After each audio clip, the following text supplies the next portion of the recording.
నమస్కారం. సుమన్ టీవీకి స్వాగతం. అక్టోబర్ మాసంలో ద్వాదశ రాశుల వారికి ఎలా ఉండబోతుంది? నవగ్రహాల స్థితిగతులు ఎలా ఉన్నాయి? ఏ రాశుల వారు ఎటువంటి పరిహారాలని పాటించుకోవాలి? ఈ అంశాన్ని తెలియజేసేందుకు మనతో పాటు ఉన్నారు ప్రముఖ ఆస్ట్రాలజిస్ట్ మరియు వాస్తు వేదిక నిపుణులు దేవి ఉపాసకురాలు అయినటువంటి శ్రీమతి జయప్రద గారు మనతో పాటు ఉన్నారు. అమ్మని అడిగి మరిన్ని విషయాలు తెలుసుకుందాం. నమస్కారం. నమస్తే అమ్మ. శ్రీమాత్రే నమః. అమ్మ, ద్వాదశ రాశుల వారికి ఎలా ఉండబోతుందో తెలుసుకునే ముందుగా మనకి నవగ్రహాలు సంచారం అనేది ఏ రకంగా ఉంది, ఏ గ్రహాలు ఎటువంటి ఫలితాలను అందిస్తున్నాయో తెలియజేయండి. తప్పకుండా.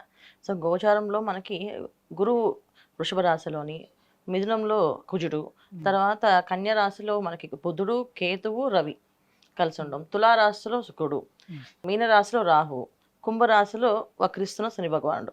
సో ఈ కాంబినేషన్లో ఈ మాసంలో ఏంటంటే ఈసారి గోచారంలో ఈ గ్రహాలు ఎలా ఉన్నప్పటికీ కూడా సో గురువు అక్టోబర్ 9 వరకు వృషభ రాశిలో ఉంచి 10వ తారీఖు నుంచి వక్రగతికి చెందుతున్నాడు. అంటే ఆయన అక్కడే ఉండి వెనక్కి తిరిగి చూడడం. సో వక్రించడం, వెనక్కి తిరగడం. వక్రించడం అంటే మనకు మేషాన్ని మళ్ళీ మీనాన్ని అలా చూసుకుంటూ రావడం అనమాట.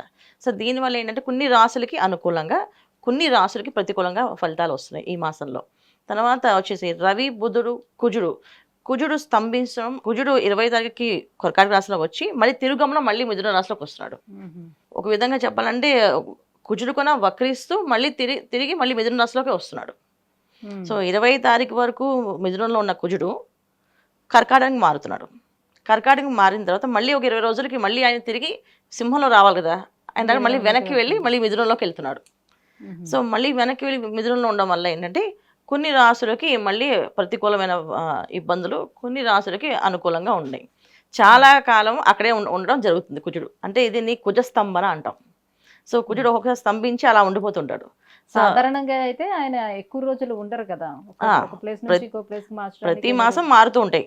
మాసగ్రహాలన్నీ ఏంటంటే రవి కానీ, బుధుడు, కుజుడు, శుక్రుడు వీళ్ళు ప్రతి మాసము మారుతూ ఉంటారు. బుధుడైనా, శుక్రుడైనా, కుజుడైనా మారుతుంటారు.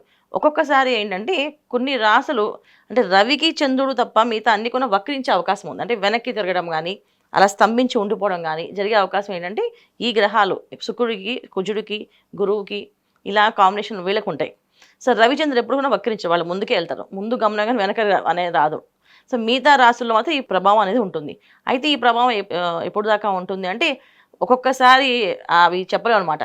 అవి స్తంభిస్తే అవి ఎక్కువ కాలం, సంవత్సర కాలం కూడా ఉండే అవకాశాలు ఎక్కువగా ఉంటాయి. అది కుజుడైనా, గురువు వక్రించినప్పుడు కూడా ఒక్కొక్కసారి రేపు గురువు వక్రించేది 119 రోజులు ఉంటున్నాడు ఆయన వక్రించి.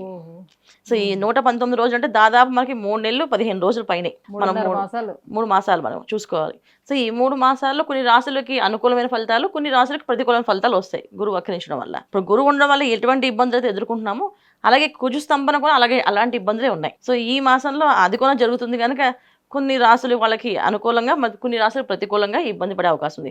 సో కుజుడు స్తంభించడం దాదాపు మనం లెక్క వేసుకుంటే 119 రోజులు గురువు అనుకుంటే కుజుడు ఇంకా ఎక్కువే ఉన్నారు. వచ్చే ఏడాది వరకు మే, జూన్ వరకు ఆయన అక్కడే స్తంభించినట్టుగా కనిపిస్తున్నాయి మిథునంలోనే. సో దానివల్ల చాలా వరకు ఇబ్బందులు పడే అవకాశం ఎక్కువగా ఉంది. సో ముఖ్యంగా మిథున రాశి వాళ్ళకి ఇబ్బందిగా ఉంటుంది. సారి గోచార ఫలితాలు మనకి కొంతమందికి మేలు జరగచ్చు, కొంతమందికి కీడు జరగచ్చు, కొంతమందికి అదృశ్య యోగాలు, రాజయోగాలు రావచ్చు. ఇవన్నీ జరిగే అవకాశం ఈ మాసంలో చాలా రాశుల వాళ్ళకి ఉన్నాయి. ధనుసు రాశి వారికి అక్టోబర్ మాసంలోనే గ్రహాల స్థితిగతులు ఎలా ఉన్నాయి, ఎటువంటి ఫలితాలను వాళ్ళకి అందిస్తున్నాయి? తప్పకుండా ధనుసు రాశి వాళ్ళకి ఈ మాసం కొంచెం అనుకూలంగానే ఉంది. ఏ విషయాలు అనుకూలంగా ఉందంటే స్థలాలు, భూములు, ఇల్లు కొనే వాళ్ళందరికీ అనుకూలంగా ఉంది. రియల్ ఎస్టేట్ రంగాల్లో వ్యాపారాలు చేసే వాళ్ళకి అనుకూలంగా ఉంది. ప్రభుత్వ రంగాలతో వ్యాపారాలు చేసే వాళ్ళకి అనుకూలంగా ఉంది. ఎందుకంటే దశమ స్థానంలో రవి, బుధులు ఇద్దరు కూడా వీళ్ళకి యోగాన్ని ఇస్తున్నారు. సో కెరియర్కి ఎప్పుడు సంబంధించిన విషయాలు అన్ని కూడా సెటిల్ అవ్వాలనుకున్న వాళ్ళు, వివాహ విషయాల్లో ఎప్పుడైతే జాప్యం ఉందో, అది వివాహం అవ్వట్లేదు, ఆలస్యం అవుతుంది, ఈ మాసం అవి కూడా వచ్చే అవకాశాలు ఉన్నాయి. కాకపోతే వివాహ విషయాల్ని వాయిదా వేసుకొని మిగతా అన్ని విషయాలు చేసుకోవడం వల్ల ఉత్తమ ఫలితాలు. వివాహ విషయంలో ఏమవుతుందంటే వీళ్ళకి ఎప్పుడైతే సప్తమ స్థానంలో కుజుడు అష్టమ స్థానంలోకి మారినప్పటికీ కూడా కొన్ని ఇబ్బందులు ఉన్నాయి వివాహ సంబంధించిన విషయాల్లో. వివాహాలకి సంబంధించిన అమ్మాయిలు కానీ, అంటే అమ్మాయిలు అయితే అబ్బాయిని చూడడం కానీ, అబ్బాయి అయితే అమ్మాయిని చూడడం వల్ల కొన్ని సిచ్యువేషన్స్లో కుటుంబ పరంగా మంచి వాళ్ళు వచ్చే వాళ్ళు కాకుండా అగ్రెసివ్గా ఉండేవాళ్ళు. అంటే వీళ్ళు కొంచెం శాంత స్వరూపాలు అంటే దానికి ఆపోజిట్ వచ్చేవాళ్ళు ఉన్నారు. పెళ్లి చూపులు చూడడం కానీ, అమ్మాయిని ఖాయం చేసుకోవడం కానీ, అంటే అబ్బాయిని ఖాయం చేసుకోవడం మాత్రం ఈ మాసం వాయిదా వేసేయాలి. ఈ మాసంలో దానికి వెళ్ళడం అనేది అంత ఉత్తమమైన మార్గం కాదు. సో 10th house లో ఉన్నటువంటి బుధ రవిలు ఎటువంటి ఫలితాలను ఇస్తున్నారు? కెరీర్ పరంగా చాలా మంచి ఫలితాలు ఇస్తున్నాడు. ఇందులో మనం చెప్పుకున్నట్టుగా 10th హౌస్లో ఉన్న రవి బుధులు ఇద్దరు కూడా కెరీర్ సంబంధించిన వాళ్ళు ఎప్పటి నుంచో సెటిల్ అవ్వాలనుకున్న వాళ్ళు సెటిల్ అవుతారు. అది భూలాభం, ధనలాభం, యోగము అన్ని యోగాలు వాళ్ళు ఇస్తారు. సో భూమికి సంబంధించిన వ్యాపారం చేసే వాళ్ళకు వాళ్ళకి లాభాల్లోకి తీసుకొస్తారు. మరి చతుర్థంలో ఉన్నటువంటి రాహు ఎటువంటి ఫలితాన్ని ఇస్తాడు? తృతీయ శని లాభిస్తుంది అంటారు. చతుర్థంలో ఉన్న రాహు ఎప్పటికీ ఉన్నాయంటే కుటుంబంలో తెలియని చికాకులు అయితే ఉన్నాయి. తెలియని ఒక మాయ. సో అది పిల్లలు అవ్వచ్చు, బంధువులు అవ్వచ్చు, స్నేహితులు అవ్వచ్చు. అంటే బంధువుల తరఫు నుంచి వచ్చిన స్నేహితులు ఉంటారు కదా, మన స్నేహితుల వల్ల కాదు, బంధువుల నుంచి వచ్చిన స్నేహితులు పరిచయాలు చేస్తున్నప్పుడు వాళ్ళ వల్ల వచ్చే ఇబ్బందులు అయితే ఉన్నాయి. చిన్నపాటి ఇబ్బందులు, ఎటువంటి ఇబ్బందులు అంటే చిన్నవేవి, కానీ అది మనశ్శాంతి లేకుండా చేసేవి. ఇప్పుడు ఏదైనా రికమెండేషన్ చేయమన్నారు అనుకోండి, సో రికమెండేషన్ చేయాలంటే ఎవరో ఒకరిని అడగాలి, షూరిటీ సంతకం పెట్టమంటే పెడితే అది మంచిగా వస్తుందా, వాళ్ళు ఇవ్వకపోతే పరిస్థితి ఏంటి, ఇలాంటి సిచ్యువేషన్. సో దాని విషయంలో రాహు ఉండడం వల్ల ఎప్పుడు కూడా ఇబ్బంది అయినా, ఎప్పుడైనా పాపగ్రహాలు పాప ఫలితాలను ఇస్తాయి, మంచి ఫలితాలు ఇవ్వవు. సో రాహు చతుర్థ స్థానంలో రాహు అనేది ఎప్పుడు కూడా వీళ్ళని ఇబ్బంది పెట్టారు.